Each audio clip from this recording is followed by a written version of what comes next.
Halo Sobat Tanyo, lo pernah gak sih merasa tidak didengerin sama orang tua lo? Padahal kadang apa yang disampaikan itu benar adanya. Atau lo pernah merasa semua usaha yang dilakuin tidak diapresiasi oleh ortu sama sekali? Lo gak sendiri mengalami hal itu. Karena memang selain budaya, pola asuh rata-rata di seluruh Indonesia yang cenderung masih konservatif, juga pengaruh sosial yang mendorong orang tua semena-mena dengan lo.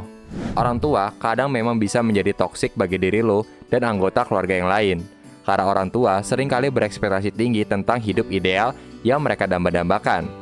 Seperti harus mendapatkan nilai sekolah yang baik, harus masuk jurusan kuliah tertentu di universitas yang bergengsi, dan segala macamnya. Alhasil, pada akhirnya hal itu malah berefek negatif terhadap diri lo dan orang tua lo sendiri. Ekspektasi tinggi orang tua mungkin didasari karena banyak hal seperti dulunya orang tua tidak bisa meraih pencapaian-pencapaian tertentu, hingga mereka menuntut lo mencapai apa yang mereka belum capai dulu. Misalkan, orang tua dulunya ingin menjadi dokter, namun karena kekurangan biaya, maka lo jadi dituntut untuk harus jadi fakultas kedokteran.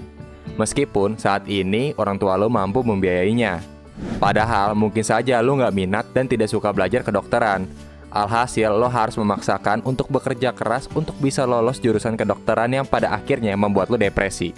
Depresi yang disebabkan orang tua ini, setiap orang mungkin frekuensi dan levelnya berbeda-beda, sesuai dengan kondisinya. Ada orang tua yang secara tidak langsung menuntut lo memenuhi keinginan mereka, dan ada secara terang-terangan menggantungkan harapan mereka sepenuhnya ke lo. Dan yang lebih ekstrimnya lagi, ada yang melakukan tindakan-tindakan kasar agar lo harus menuntut apa yang mereka mau. Belum tentu apa yang terbaik bagi mereka juga terbaik bagi lo. Dalam banyak kasus anak semakin depresi hingga sampai tidak tertolong lagi. Depresi adalah sebuah kondisi yang tidak boleh diremehkan. Memang kadang ketika lo depresi, orang-orang di sekeliling lo nggak tahu dan menganggapnya nggak kenapa-napa. Tapi mungkin otak dan hati tidak baik-baik saja karena memikirkan banyak hal. Mungkin saat ini depresi lo masih dalam tahap aman. Namun lama-kelamaan jika lo pendam sendiri, levelnya akan semakin meningkat dan membuat hidup lo semakin hancur. Namun lo gak usah panik karena masih punya kesempatan untuk memperbaiki diri ke arah yang lebih baik lagi. Berikut kami sajikan 5 kiat untuk menghilangkan depresi. Namun sebelum kita lanjut, gak ada salahnya bagi kamu untuk menekan tombol like, subscribe, dan nyalakan lonceng notifikasi agar lo bisa mendapatkan informasi-informasi psikologi lainnya di Tanyo ID. Jangan berlarut dalam kesedihan. Memang depresi itu kadang membuat emosian, mellow, dan sering merasa sedih sendiri. Namun hal kesedihan itu justru malah membuat depresi semakin lebih berat. Oleh karena itu, sempatkan menghibur diri dengan cara pergi sejenak dari rumah, misalnya pergi ke tempat damai seperti sawah, air terjun, atau muncak dengan teman ke sebuah bukit atau gunung dekat tempat tinggal lo.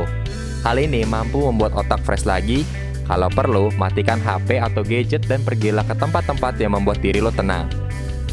Ceritakan masalah. Ceritakan masalah tidak hanya harus ke taman atau orang terdekat ataupun ke psikolog. Lo bisa cerita ke Tuhan menurut kepercayaan lo masing-masing. Lo juga bisa menceritakan masalah ke HP lo sendiri dengan cara merekamnya. Dengan begitu, setidaknya lo telah mengeluarkan unek-unek lo ke sesuatu meskipun tidak ke seseorang.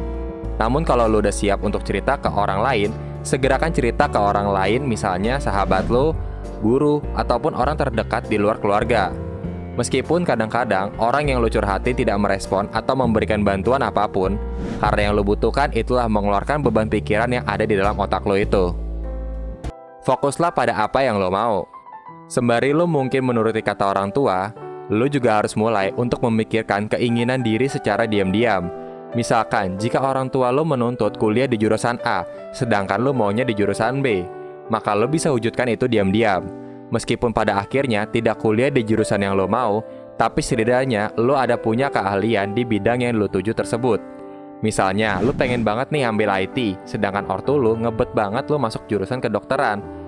Maka lo bisa mulai belajar diam-diam tentang IT, manfaatkan kelas online seperti YouTube ataupun website-website yang menyediakan kursus-kursus IT tersebut. Sibukkan diri untuk fokus pada tujuan dan kemauan lo dengan harus berani mengambil action. Olahraga.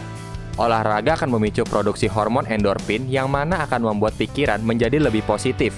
Tak perlu olahraga yang terlalu berat. Cukup lakukan jalan pagi, aerobik, berenang, bersepedaan, dan masih banyak lainnya. Lakukan olahraga serutin mungkin karena itu akan sangat membantu depresi lo cepat hilang. Hubungi tenaga ahli. Nah, jika 4 metode di atas belum mampu mengurangi depresi lo, Langkah terakhir ini selalu dianjurkan, yaitu pergi ke tenaga ahli. Tenaga ahli di sini bukan hanya psikolog, tapi juga spesialis terapi kesehatan jiwa dan otak. Pandai-pandailah mencari tenaga ahli yang benar-benar bisa menjawab kebutuhanmu. Tanyo ID adalah platform konsultasi online di bidang apapun termasuk psikologi. Kamu bisa mencari tenaga ahli seperti psikolog, ahli terapi, dan ahli gangguan jiwa lainnya. Download aplikasi Tanyo ID di link yang telah tertera di kolom komentar atau di deskripsi video. Jangan lupa like, subscribe, dan nyalakan lonceng notifikasi agar kamu tidak ketinggalan video-video selanjutnya. Sampai jumpa!